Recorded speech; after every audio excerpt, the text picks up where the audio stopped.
ये वीडियो है उन चूर्णों के बारे में जो पेट साफ करने के नाम पर बेचे जाते हैं। वैसे तो इससे बहुत पहलू जुड़े हैं, जैसे कि चूरन और गोलियां, अन्य तरह के चूर्ण, पेट साफ करने के जुलाब, एलोपैथिक दवाएं, कब्ज की समस्या का सही समाधान, और ये भी कि किस तरह 50 रुपये के मसालों को 3500 रुपये में बेच दिया जा रहा है। लेकिन जब मैं सब चीज़ों को जोड़ देता हूँ तो वीडियो बड़ा बन जाता है। इसलिए इस वीडियो में केवल पेट साफ करने वाले चूर्णों पर फोकस करूँगा। फिर भी पेट रोज साफ नहीं होने की समस्या या कब्ज पर थोड़ी सी चर्चा तो जरूरी है। मेडिकल साइंस के हिसाब से अगर आपका सप्ताह में 3 से कम बार ही पेट साफ होता है, या अगर पेट साफ करने में कठिनाई होती है, तो ही माना जाता है कि आपको कब्ज है, कॉन्स्टिपेशन है।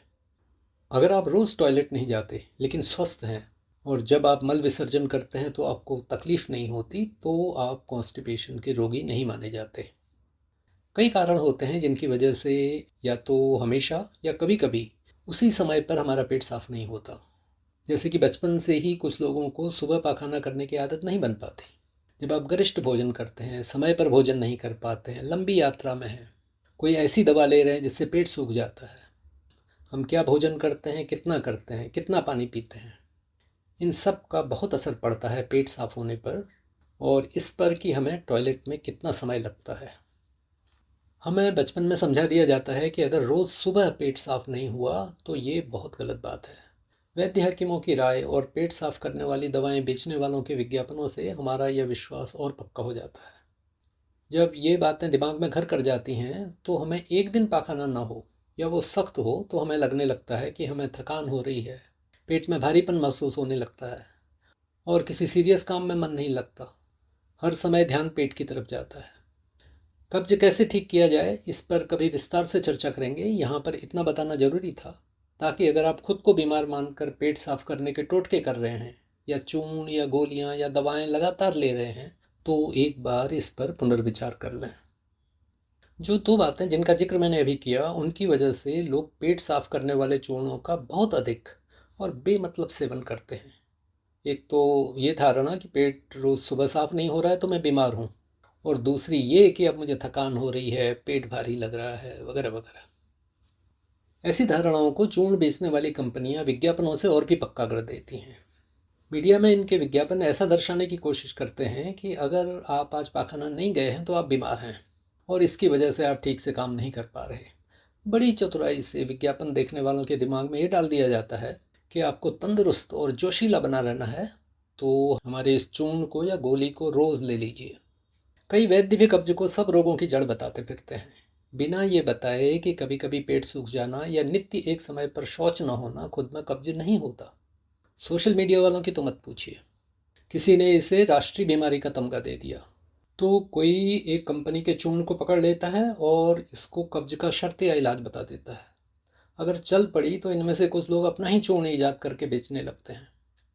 ये चूर्ण बेचने वाले अपने चूर्ण को आयुर्वेदिक बताते देखे जाते हैं, ताकि लोगों को लगे कि इसमें बहुत महंगी और बहुत कारगर जड़ी बूटियां डाली गई हैं। अब देखते हैं कि क्या पेट साफ करने वाले चूर्ण सही में कारगर होते हैं।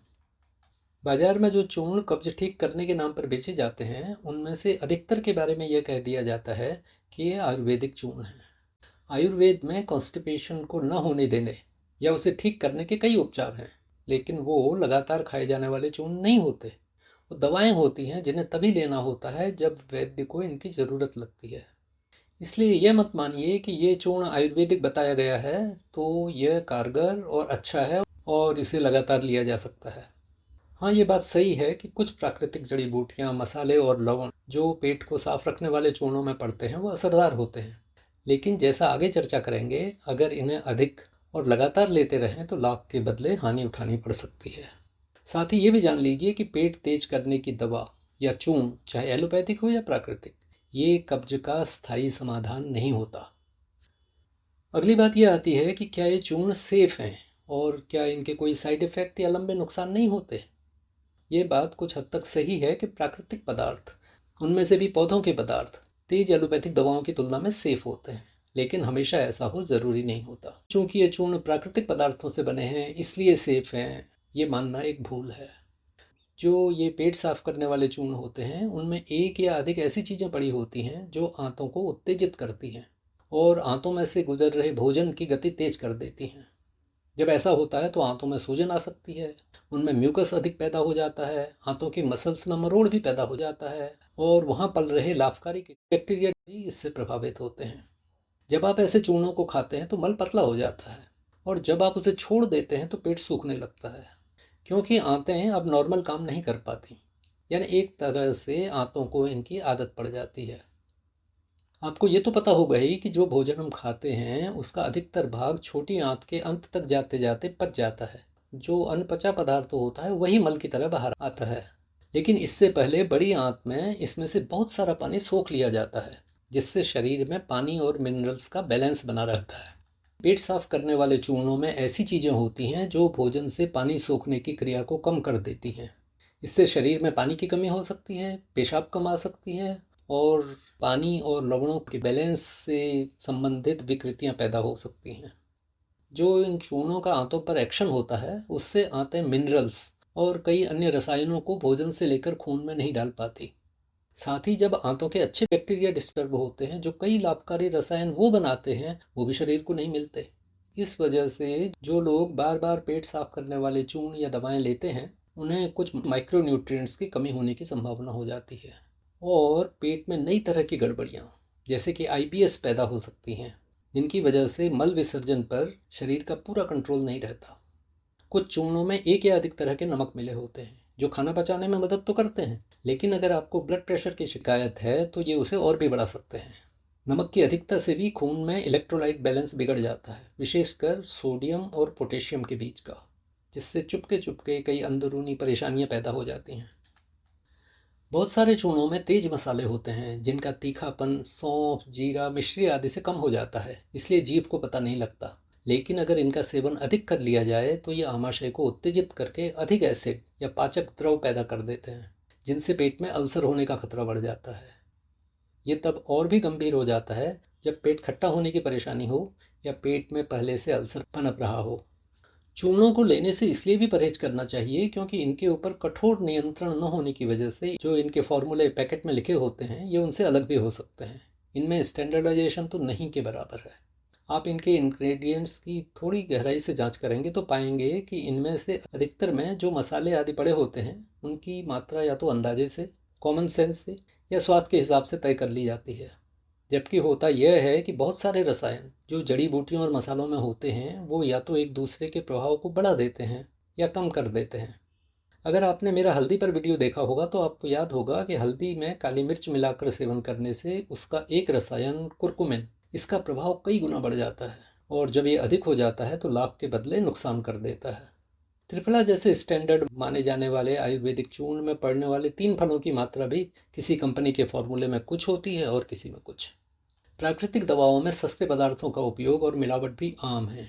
कई बार जब प्राकृतिक और आयुर्वेदिक दवाओं पर टेस्ट किए गए, जैसे कि एक्सपोर्ट के समय या किसी रिसर्च में, तो इनमें बहुत अधिक मात्रा में सीसा और अन्य भारी धातुओं के लवण पाए गए और ये लवण जो होते हैं ये दिमाग, किडनी, लिवर और अन्य अंगों को बहुत नुकसान पहुंचाते हैं।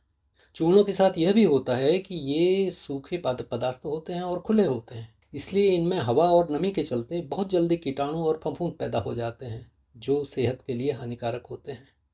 यह भी देखा गया है कि जो इंग्रेडिएंट्स इन प्राकृतिक चूर्णों में पड़ते हैं उन्हें उतना साफ नहीं रखा जाता जितना रखना चाहिए। कई बार ठीक से सुखाया नहीं जाता या फिर ज़रूरत से अधिक मशीन में गर्मी से सुखा दिया जाता है।